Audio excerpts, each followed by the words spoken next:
శ్రీరామ్. ఇండియాలో డీమార్ట్లు అయితే ఏ విధంగా ఉంటాయో స్పెయిన్లో డీమార్ట్లు అన్నమాట ఇవన్నీ.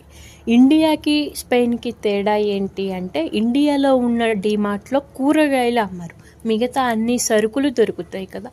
ఇక్కడ డీమార్ట్లో ఏంటంటే కూరగాయలు కూడా అమ్ముతారు. షాపుల్లో బట్టలు కూడా అమ్ముతూ ఉంటారు, కొన్ని షాపుల్లో అమ్మరన్నమాట. మన ఇండియా డీమార్ట్లో అయితే మాంసం అమ్మరు కదా, ఇక్కడ మాంసం కూడా అమ్ముతూ ఉంటారన్నమాట. స్పెయిన్లో ఉన్న డీమార్ట్లు.